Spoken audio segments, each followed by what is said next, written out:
They don't demand your obedience, they reward it. And that reward is what keeps you coming back, smiling, agreeing, compromising, while believing you're the one in control. This is the first manipulation you never saw coming: approval as control. You think of obedience as chains. You expect to feel trapped. But the most powerful manipulations don't feel like chains. They feel like hugs, like applause, like belonging. You call it support. You call it love. But what you're really chasing is approval, because someone taught you long ago that approval equals safety. And they know that. They don't need to punish you. They only need to smile when you agree with them, clap when you align, withdraw slightly when you don't. One eyebrow raised, one moment of silence, one glance across the table that makes you think twice about saying what you were about to say. That's how it begins, not with rules but with cues, not with boundaries but with atmosphere. You shift your tone to match theirs. You adjust your phrasing. You lower your voice when you should rise. You speak less, not because you have less to say, but because you've started rehearsing the audience's reaction before you speak. You are no longer expressing. You are submitting. And they haven't said a word. Machiavelli understood this tactic before psychology gave it a name. He wrote of rulers who never needed to demand loyalty. They simply made their attention a currency, appear pleasing, and you were granted presence. Disappoint, and they disappeared. And so people self-corrected, not because they were forced, but because they were trained. That's the most insidious kind of manipulation, when you start editing yourself so consistently, so subtly, that you forget there was ever an unedited version of you to begin with. It shows up in relationships. You defer to their preferences, not because you agree, but because you've learned their moods like a weather pattern. You know when the smile fades. You know how long it takes for it to return. And so you don't push back. You don't risk tension. You stay agreeable. But you're not being kind. You're being trained. It shows up in the workplace. Your ideas start sounding safer. Your voice less certain. You start checking how others react before you finish your thought. Not out of curiosity, but out of fear. Because deep down, you've already accepted that your position depends not on truth, but on likability. And it shows up in yourself. You keep secrets, not because they're shameful, but because you don't trust the room. You fear judgment more than disconnection.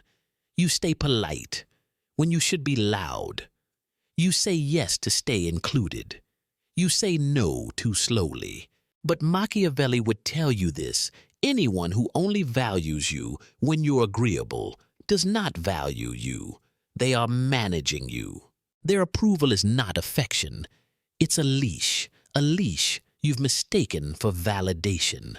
And the worst part, you've learned to pull it tighter yourself. You chase praise like a drug, likes, compliments, smiles, nods, eye contact. You read faces the way a prisoner reads guards. You smile before you're happy. You thank people before they deserve it. You apologize for thinking differently. You think this makes you adaptable, but it doesn't. It makes you programmable. Machiavelli didn't need followers. He needed self-correcting systems. He knew that real control doesn't require surveillance. It requires internalized obedience, and approval is the quietest form of that obedience. It's the invisible hook in your psychology that makes you dance without music nod, without clarity, and agree without conviction.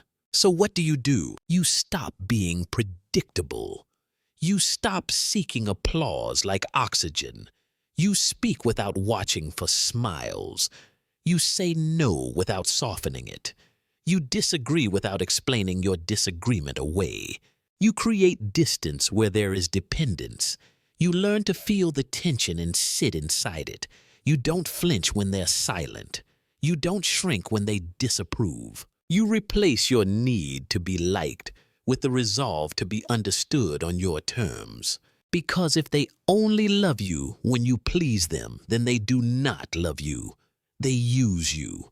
And Machiavelli would warn the ones who love your mask will become your jailers. So remove the mask, not for rebellion, not for drama, but because the moment you stop chasing approval, you become unpredictable. And the moment you become unpredictable, you become powerful. Let them wonder who you really are.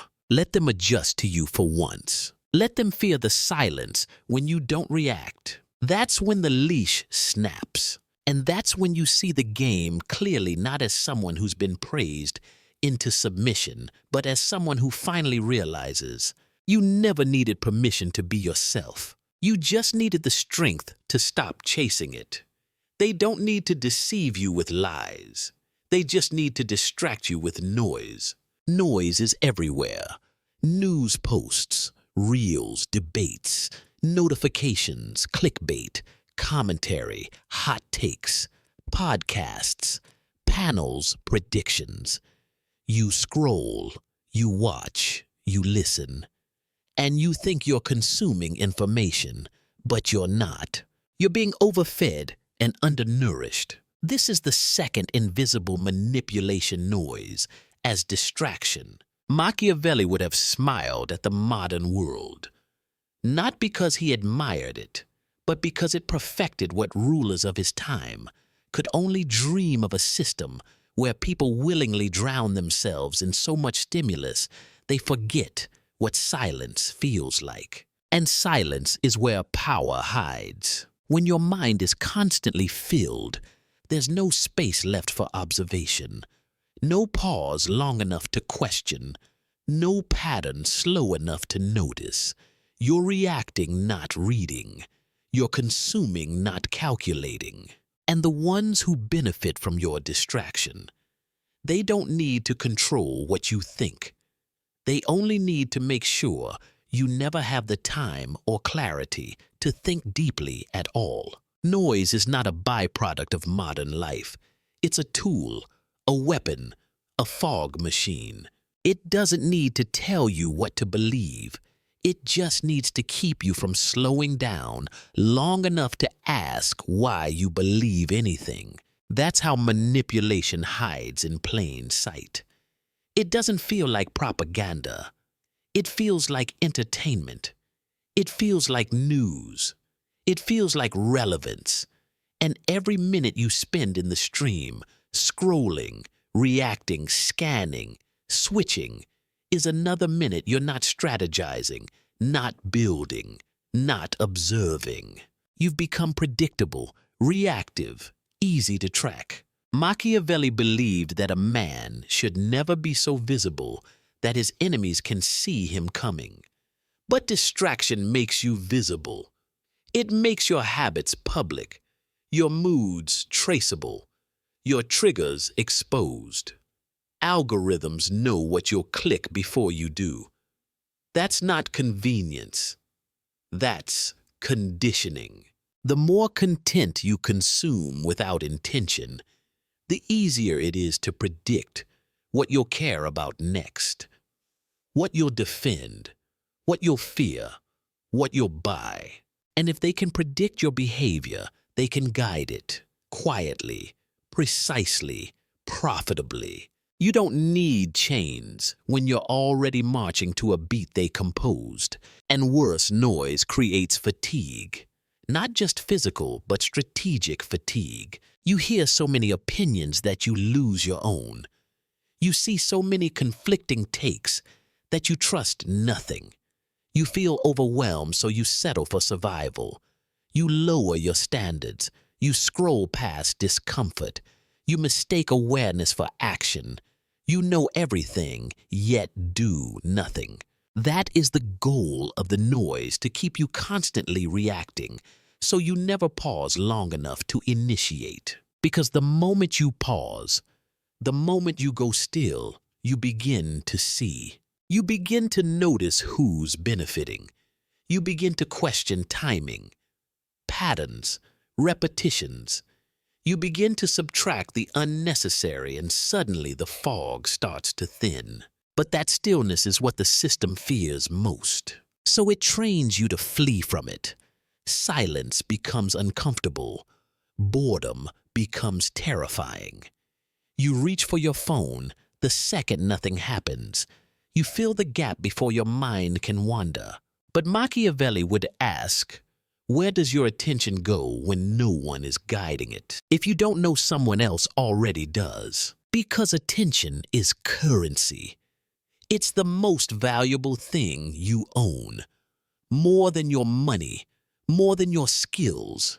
Because where your attention goes, your energy follows. Your choices follow. Your values, your emotions, your time, all dictated by what you choose to notice. And if your attention can be hijacked, so can your life. So what do? You start starving the noise. Not completely, but strategically. You audit your inputs. You silence what doesn't inform your mission. You pause before consuming. You stop chasing headlines. You watch the room instead of reacting to the room. You become a listener, not a reactor. You learn to tolerate silence, because silence is where clarity lives. And clarity is power. Machiavelli didn't build power by watching the crowd. He watched the ones watching the crowd. The quiet observers, the pattern holders, the ones who saw 5 moves ahead while everyone else fought over the current one. Distraction kills foresight. So you stop giving everyone access to your attention. You don't respond instantly. You don't scroll passively. You create distance between stimulus and response.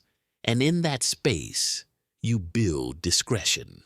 You regain the most dangerous trait of all, self-direction. You choose where your energy goes. You choose what you listen to. You choose what matters. Because if you don't, someone else already has. And while you're distracted, laughing, scrolling, nodding, consuming, they are calculating. They are observing. They are positioning. You were never supposed to be outsmarted. You were supposed to be too busy to notice. But now you do. Now you pause. Now you listen selectively. And when you do that, the noise starts to shrink. The signal becomes sharper. And for the first time in a long time, you hear your own mind. They tell you that politeness is power, that courtesy earns you respect, that if you're kind, composed, and agreeable, you'll rise. But Machiavelli would shake his head, not because he disdained civility, but because he knew what most people miss. Politeness is often just submission in disguise. This is the third form of hidden manipulation: politeness as submission. Let's be clear. True kindness is not weakness. Selective grace, controlled restraint, and silent dignity, those are choices. But most people aren't choosing politeness. They've been conditioned into it, trained to use smiles to diffuse discomfort, trained to say yes because no might create tension, trained to make themselves small so others can feel big. And society rewards it, not with power, not with influence, but with tolerance. You're told to be respectful, but the way respect is taught often means don't interrupt, don't challenge, don't speak until spoken to, don't make others uncomfortable even when they're wrong. You mistake silence for maturity. You call your passivity professionalism. But Machiavelli saw through this.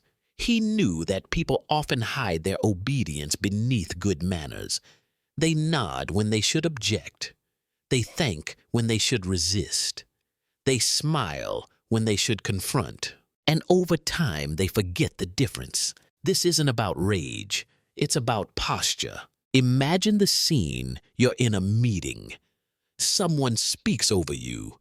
You laugh it off. Someone takes credit for your work. You stay silent. Someone challenges your idea.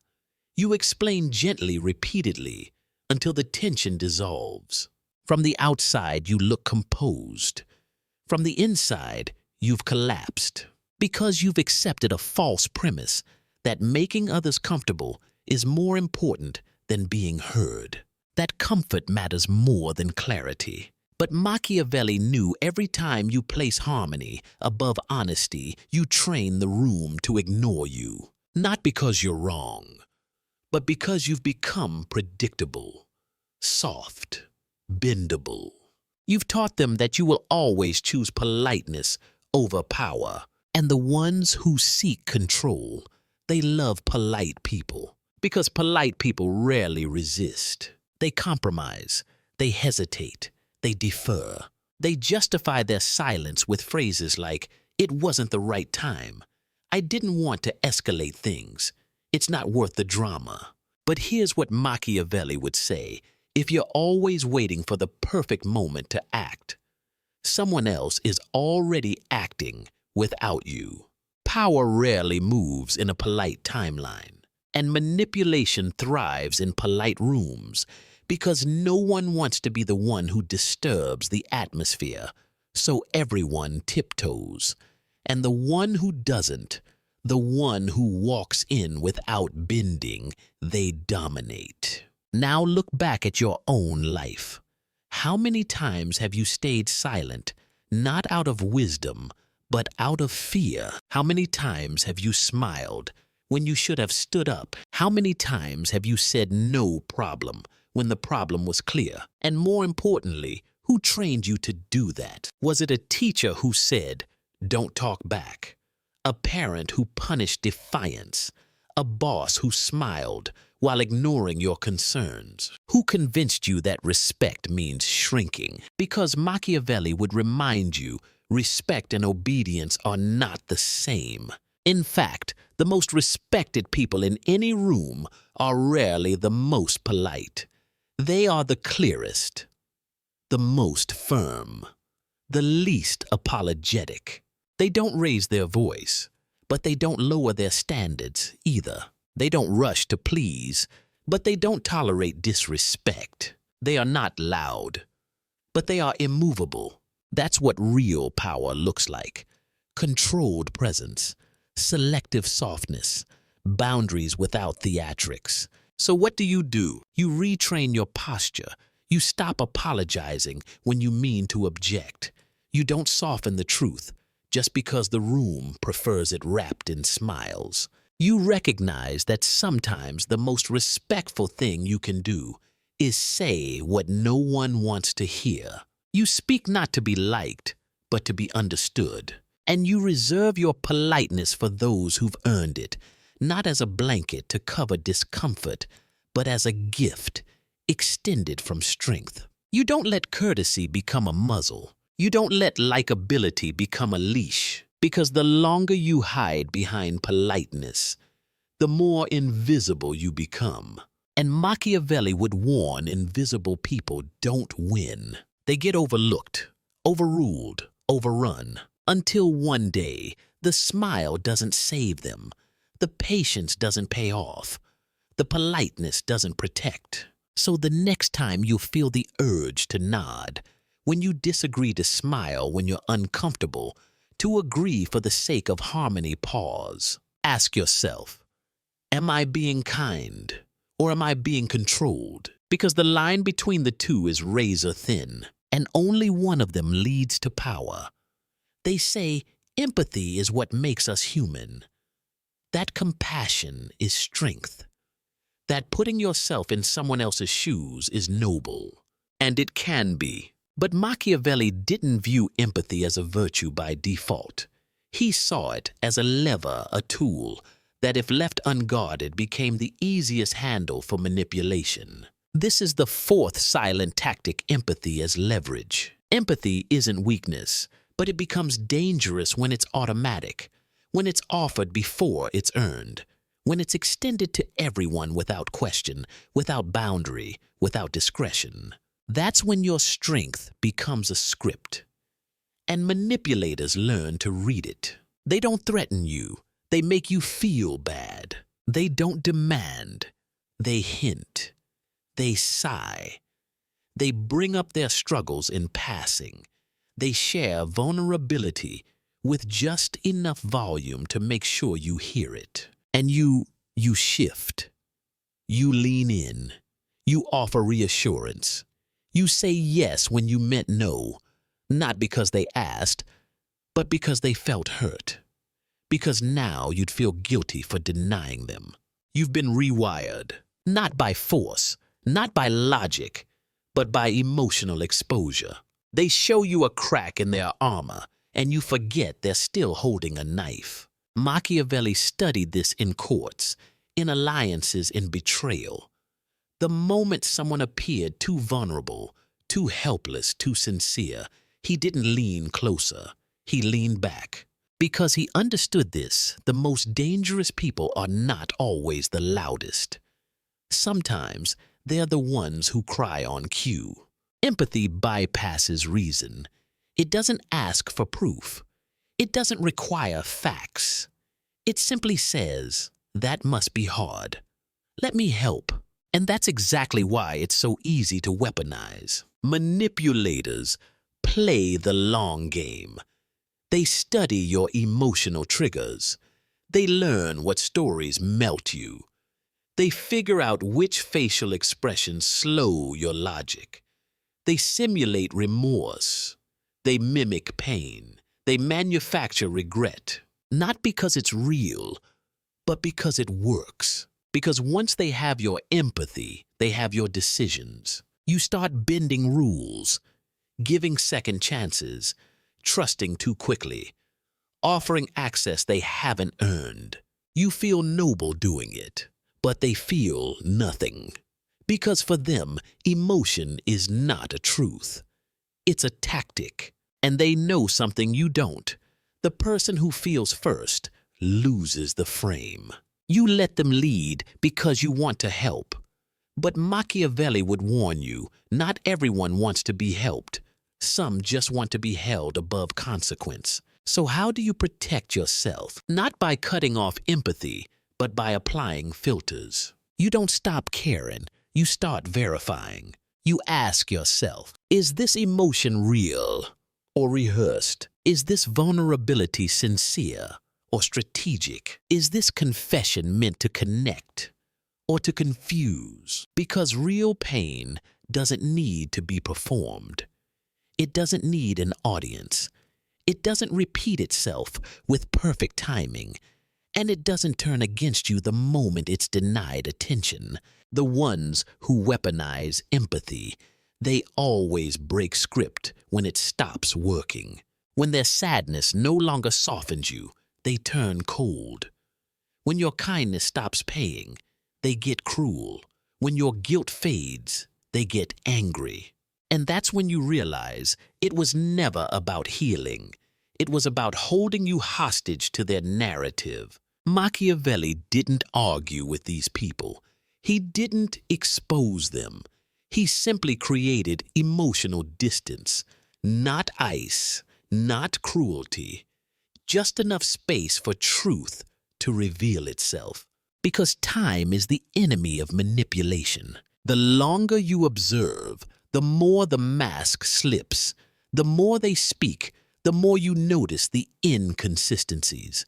The more you withhold automatic compassion, the more clearly you see who's asking for help and who's asking for control. So here's your rule. Don't deny empathy. Delay it. Don't be the first to comfort. Don't rush to absorb their emotion. Don't offer solutions when someone hasn't even asked for them. Just pause. Let the silence work. Let discomfort rise. Let truth show up uninvited. Because manipulators hate gaps. They want your reaction. They feed on immediacy, and your stillness starves them. Machiavelli used empathy when it served him, but never as a compass, only as a currency. He gave it strategically. He withheld it silently. He knew that mercy, when misplaced, breeds betrayal, and guilt, when exploited, becomes the perfect leash. So be kind, be human, be aware, but never ever forget, just because someone's in pain doesn't mean they're on your side. Because sometimes the tears aren't water, they're acid. And the sooner you learn to tell the difference, the sooner you stop letting people drown you in their stories. They told you consistency is strength. They praised your routines, your discipline, your reliability. They admired how you always show up, always follow through, always keep your word. But Machiavelli wouldn't admire that. He'd study it. He'd exploit it. Because consistency, when unexamined, becomes a cage, a set of predictable patterns others can use against you. This is the final unseen manipulation: consistency as a cage. You believe your routines make you powerful, that showing up the same way each day earns trust, that being dependable makes you irreplaceable. And it does, until it doesn't. Because once they've mapped your rhythm, once they know your answers, your reactions, your daily habits, your predictability becomes a vulnerability. You stop being a player, you become a program. Manipulators love predictable people. Why? Because predictable people can be managed, their loyalty can be assumed, their reactions can be rehearsed, their moves can be timed, and they never see it coming because they confuse consistency with control. Machiavelli would watch the reliable man and say he's perfect for sacrifice, because when trouble comes, who's called first? The dependable one. When blame needs a home, who gets it? The loyal one. When orders must be followed without question, who obeys? The disciplined one. You've trained them to use you, and they don't even need to manipulate you anymore. You've already built the routine yourself. Wake up, work hard, be useful, say yes, keep going. Never pause to ask, who am I doing this for? You assume your value is in showing up, but you never stop to measure what happens after you show up. Are you seen or expected? Are you respected or relied upon? There's a difference. And the more consistent you are, the more invisible you become. Because predictability is not power, it's access. And once people gain access, they stop knocking. You say yes so often that no feels like betrayal. You take on more because you're the one who always does it. You keep your word to people who never earned your trust. You show up to fights you should have walked away from 10 battles ago. That's not strength, that's a script, a role they've cast you in. And every time you play it, you reinforce the cage. Machiavelli didn't reject consistency, but he disguised it. He was consistent in private, unpredictable in public. He made sure that no one could see the full pattern of his thoughts or moves. He believed that power comes not from routine, but from mystery. Predictability is comfort. Mystery is control. So what do? You keep your routines, but you guard them. You don't reveal your entire calendar. You change your rhythm just enough that others must guess. You decline tasks you always said yes to. You show up late once. You end a call early. You stop being automatic. You develop what Machiavelli valued most: strategic inconsistency. It's not about chaos. It's about keeping them slightly uncertain, because uncertainty forces respect. It makes them pause before assuming. It makes them ask instead of demand. It makes them wonder what you're thinking, because for once, they don't already know. And in that pause, you regain control. Because the moment they're unsure of your next move, they can't plan around you. They must respond to you. They must adjust to you. You stop being a function and start being a force. You stop being the default and start becoming deliberate. Consistency has its place, but blind consistency is just permission for others to exploit you. And Machiavelli would remind you, what they expect from you is exactly what they'll use against you. So leave a little doubt, keep them guessing, because only then do you step out of the role they've written for you and into the one you were meant to create. Power isn't routine. It's discretion. It's presence. It's the ability to disappear from their expectations and reappear on your own terms. Not because you stop being reliable, but because you finally decided who you're reliable for. Now you know. The hands that shape your choices aren't always loud. They reward. They distract. They flatter. They cry. And they praise your consistency until it becomes a leash. But the moment you begin to see, to slow down, to question things, shift, the fog thins, the noise quiets, and your mind, once conditioned, begins to move on its own.